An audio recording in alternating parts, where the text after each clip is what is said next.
Welcome back. You are listening to the home of forbidden romances.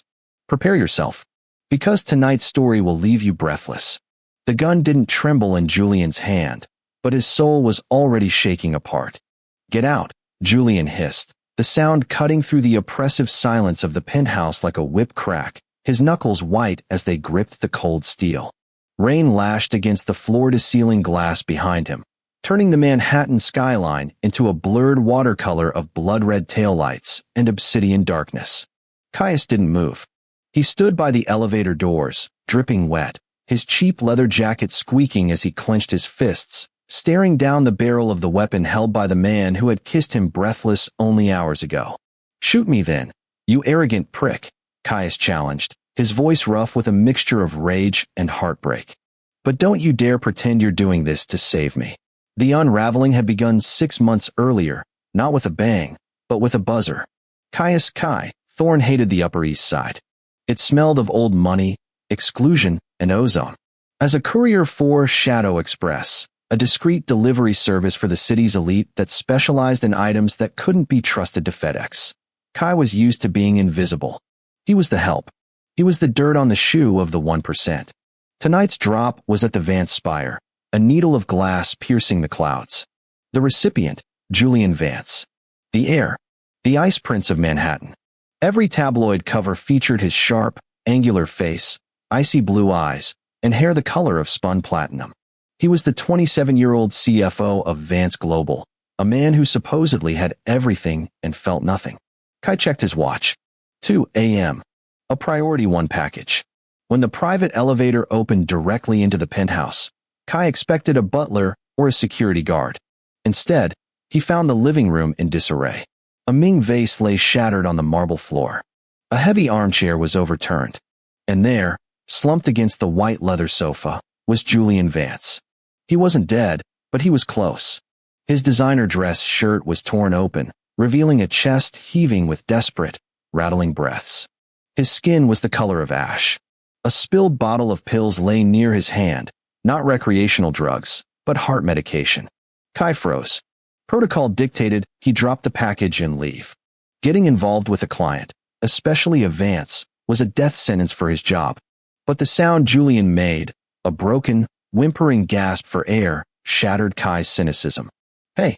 Kai dropped the package and slid across the polished floor, skidding to his knees beside the heir. "Can you hear me?" Julian's eyes fluttered open. The blue irises were blown wide, terrified. He gripped Kai's wrist with surprising strength, his nails digging into the leather of Kai's jacket. "No. Hospital," he wheezed, the words barely audible. "Father." "Will?" "No. You're dying, man. I'm calling 911. "No." Julian tried to sit up, but collapsed back, sweat matting his silver hair to his forehead. "My bag." The blue vial. Kai cursed under his breath, his heart hammering against his ribs. He scrambled to the leather briefcase near the coffee table, dumping its contents. He found a small blue glass vial with a syringe kit. An emergency adrenaline blocker. "Do it," Julian commanded, his voice fading. With shaking hands, Kai prepped the needle. He had grown up in Hell's Kitchen. He wasn't squeamish about needles, but injecting the Prince of New York felt like defusing a bomb. He jammed the needle into Julian's thigh and depressed the plunger. Julian gasped, his back arching off the floor, a guttural cry tearing from his throat. Then, he slumped back, his breathing evening out instantly. For a long time, the only sound was the hum of the HVAC system and the rain beginning to tap against the glass. Kai sat back on his heels, running a hand through his damp, dark hair. Jesus Christ. Julian lay still, his eyes closed. Slowly, the color returned to his face. When he opened his eyes again, the terror was gone, replaced by a wall of glacial indifference. He looked at Kai, really looked at him, analyzing the frayed jeans, the combat boots, the scar through Kai's left eyebrow. "You're still here," Julian said. His voice was smooth again, baritone and commanding, as if he hadn't just been writhing on the floor. "I saved your life." "You're welcome," Kai snapped, standing up and brushing the dust off his knees. "Sign the datapad so I can leave." Julian sat up, wincing slightly, and adjusted his shirt to cover his chest. "You saw too much." "I didn't see anything. Just a rich guy tripping over his furniture." You saw the medication. You saw the weakness. Julian stood up. He was taller than Kai, lither, but radiating an intensity that made the air feel thin. If my father finds out I have a heart condition, I lose my inheritance. I lose the company. I lose everything. Kai scoffed, holding out the datapad. I don't care about your succession drama, Your Majesty. Just sign. Julian ignored the pad. He walked over to a sideboard and poured a glass of water, his hand perfectly steady now. I can't let you leave. Not until I know you're silent. Are you threatening me? Kai bristled, stepping forward. He was a street fighter, a brawler. He wasn't afraid of a man in a silk shirt. I'm offering you a job. Julian turned, leaning against the counter. The moonlight caught the sharp angle of his jaw. My personal assistant was. Let go. I need someone who can be discreet. Someone who isn't on my father's payroll. Someone who owes me nothing and wants money. I have a job. You have a hustle, Julian corrected coldly. I'm offering you a life. 10,000 a month. You live here. You travel with me. You ensure I get my medication without anyone noticing. And in exchange, you sign an NDA so restrictive that if you whisper a word of this, you'll be in prison until the sun burns out. Kai stared at him. 10,000. That would pay off his mother's medical debts in 6 months. It would buy his freedom. Why me? Kai asked, narrowing his dark eyes. You could hire a mercenary. Because, Julian stepped closer, invading Kai's personal space. He smelled of sandalwood and rain. You hesitated before you helped me. You weighed the risk, and you did it anyway. Mercenaries follow orders. You follow a conscience. I need that. Kai looked at the datapad, then at Julian's extended hand. The hand of the devil, offered in a velvet glove. Fine, Kai growled, shaking it. But don't think you own me. Julian's lips quirked into a ghost of a smirk. We'll see. Living with Julian Vance was like living in a museum where the exhibits could bite. The penthouse was a fortress of solitude. Julian worked 20 hours a day. He was ruthless on calls, destroying competitors with a few soft-spoken sentences. But Kai saw the other side. He saw Julian rubbing his chest when the stress peaked. He saw the way Julian flinched when his phone rang with the specific ringtone assigned to Alistair Vance, the patriarch. Kai's role was nebulous. He was a bodyguard, a secretary, and a nurse. But mostly, he was a buffer. 3 months in, the dynamic shifted. It was late. Kai was in the kitchen, eating a sandwich over the sink. Old habits died hard when Julian walked in. He looked exhausted, his tie undone, the top buttons of his shirt open. He had just returned from a gala where he'd been paraded around like a prize stallion. Make me one, Julian said, nodding at the sandwich.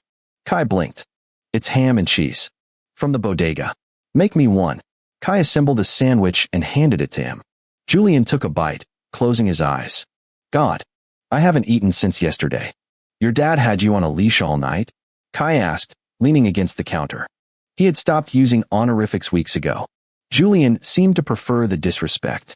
He's arranging a marriage, Julian murmured, taking another bite. Elena Sterling. Oil money. Merging our portfolios. Kai felt a strange, sharp pang in his chest. Jealousy?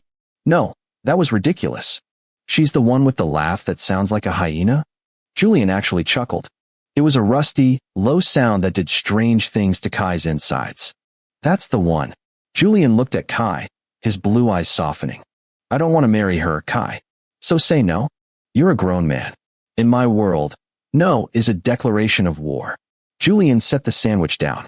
He looked vulnerable, stripped of his armor. I've never chosen anything for myself. My school, my career, my clothes. My life is a script written by Alistair. You chose me, Kai said quietly. The silence that followed was heavy, charged with static electricity. Julian looked up, his gaze locking onto Kai's. There was a hunger there that had nothing to do with food. Yes, Julian whispered. I chose you. He stepped forward. The distance between them evaporated. Kai held his breath. This was a bad idea. This was the worst idea. Julian was his boss. Julian was straight, or at least, publicly so. Julian was forbidden fruit wrapped in barbed wire. Julian reached out, his cool fingers tracing the line of Kai's jaw, his thumb brushing over the rough stubble. You're the only real thing in this entire city, Caius. Kai leaned into the touch, his resolve crumbling. Julian. Julian kissed him. It wasn't tentative. It was a collision. Julian kissed with the same intensity he applied to everything. Demanding, thorough, and desperate. Kai groaned, grabbing Julian's waist and pulling him flush against his body. The heat between them was instantaneous, a flash fire fueled by months of stolen glances and unspoken tension. For the first time, the penthouse didn't feel cold. They fell into a secret rhythm. By day, they were boss and employee, though Kai stood a little closer, and Julian's eyes lingered a little longer. By night, the walls of the penthouse witnessed a passion that bordered on worship. Julian was possessive. He hated when other men looked at Kai. He bought Kai clothes, silk shirts, tailored suits, claiming it was for image, but Kai knew Julian just liked unwrapping him later. But the shadow of Alistair Vance loomed large. The engagement party for Julian and Elena was set for a Saturday in November. It was the event of the season. Kai was to attend as security detail. The ballroom of the Plaza Hotel was a sea of diamonds and black ties. Kai stood by the perimeter, his earpiece buzzing with chatter. He watched Julian across the room. The heir looked magnificent in a white tuxedo, but his eyes were dead. He was holding Elena's hand, posing for cameras. Kai felt sick. He turned to leave, needing air, when a heavy hand landed on his shoulder. Mr. Thorne, isn't it? Kai turned. Alistair Vance stood there. He was an older, crueler version of Julian. He had the same eyes, but where Julian's were ice, Alistair's were concrete. Mr. Vance, Kai nodded stiffly. Walk with me. It wasn't a request. They walked to a quiet balcony overlooking the park. Alistair lit a cigar, the smoke acrid in the crisp night air. I know, Alistair said simply. Kai kept his face neutral. Know what, sir? Don't play dumb. You're the gutter rat my son has been keeping in his bed. Alistair turned, his face twisted in disgust. I had the penthouse bugged years ago, you idiot. Did you really think I wouldn't monitor my investment? Kai's blood ran cold. If you hurt him, I don't need to hurt him. I own him, Alistair sneered. And now, I own you. You're going to leave tonight. You're going to disappear. If you don't, I release the medical records. The heart condition. The shareholders will panic, the stock will tank, and Julian will be removed as CEO. He will be destitute. A laughingstock. I will burn his legacy to the ground. Alistair blew smoke into Kai's face. Or, you leave. Julian marries Elena. He keeps his company. He keeps his life. And you get to live. Kai clenched his fists so hard his nails cut his palms. He looked through the glass doors. Julian was laughing at something Elena said, a practiced, fake laugh. But he was safe. He was powerful. If Kai stayed, he destroyed Julian. If he left, he broke him. How much time do I have? Kai asked, his voice hollow. Ideally? Now. But I'm a generous man. Say your goodbyes. Make it convincing. Break his heart so he doesn't come looking. Kai returned to the penthouse before Julian. He packed his meager belongings into a duffel bag. When the elevator dinged, he was waiting by the door. Julian walked in, loosening his tie, a genuine smile breaking across his face when he saw Kai. God, what a nightmare. I missed you. I was thinking we could. He stopped. He saw the bag. He saw Kai's face. Going somewhere? Julian asked, the temperature in the room dropping 10 degrees. I'm done, Julian. Kai lied, channeling every ounce of street acting he possessed. I can't do this anymore. What are you talking about? Julian stepped forward, confusion warring with panic. The hiding. The secrets. Watching you with her. Kai sneered. And honestly, the novelty wore off. You're a lot of work, princess. I got a better offer. Private security in LA. Julian froze. You're lying. Am I? Look at us, Julian. I'm a delivery boy. You're a king. It was fun, but I'm bored. That was when Julian snapped. The facade cracked. He grabbed Kai's shoulders, shaking him. You don't get to leave.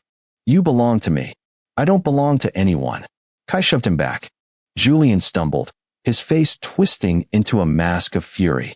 He ran to the desk, pulled a gun from the drawer, the gun he kept for intruders, and aimed it at Kai. And that brought them to the moment in the storm. Shoot me then.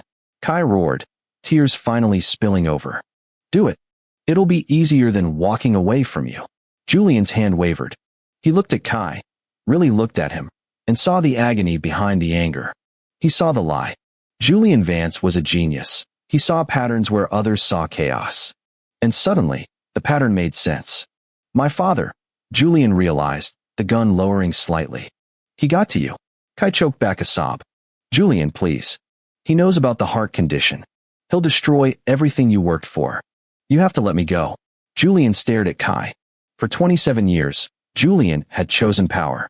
He had chosen safety. He had chosen the cage because it was lined with gold. Slowly, deliberately, Julian turned and hurled the gun through the glass window. The pane shattered, shards raining down onto the balcony like diamonds. The wind and rain roared into the room. Let him, Julian said, his voice terrifyingly calm. What? Let him burn it down. Julian walked over to Kai, ignoring the glass crunching under his dress shoes. He cupped Kai's wet face with both hands. I don't care about the company. I don't care about the legacy. I lived in the dark my whole life. Kai, you are the only light I have ever known. If the price of keeping you is an empire, then let it burn. You'll have nothing. Kai whispered, trembling. I'll have you. Julian pulled out his phone. He dialed a number and put it on speaker. Done with the trash? Alistair's voice crackled over the line. You're on speaker, father, Julian said, his voice hard as steel. I'm resigning. Effective immediately. I'm also leaking the darker financial records, the laundering you did through the shell companies in the Caymans, to the SEC. I sent the email 5 minutes ago on a delay timer. It triggers if I don't enter a code. You wouldn't dare, Alistair roared. You ungrateful little. I'm keeping the code, father. And I'm keeping Kai. If you ever come near us, if you ever threaten him again, I won't just leave the company. I will put you in federal prison. Julian hung up and crushed the phone in his hand, tossing it into the rain. He looked at Kai, his chest heaving, his blue eyes blazing with a feral intensity. He looked like a fallen angel, beautiful and terrifying. We have to go, Julian said, grabbing Kai's hand. He'll send security. Where do we go? Kai asked, gripping Julian's hand back, feeling the pulse of the man who had just sacrificed the world for him. Julian smiled, and for the first time, it reached his eyes. It was a smile of absolute freedom. Anywhere you want. I'm unemployed. Kai laughed, a wet, choked sound. He pulled Julian into a fierce kiss, tasting the rain and the victory on his lips. I know a place in Brooklyn. The rent is cheap and the roof leaks. Sounds perfect, Julian murmured against his lips. They ran out into the storm, hand in hand, leaving the shattered tower behind them. The king had left his throne for the pauper, and in the darkness of the city, they shone brighter than the skyline. And that is how the heir of Manhattan traded a billion-dollar crown for a heart that beat only for him. If you enjoyed seeing Julian burn his empire to the ground for Kai, destroy that like button. And tell me in the comments, would you choose a life of unlimited wealth without love or poverty with your soulmate? I'll be reading your answers. Subscribe for the next chapter. Until then,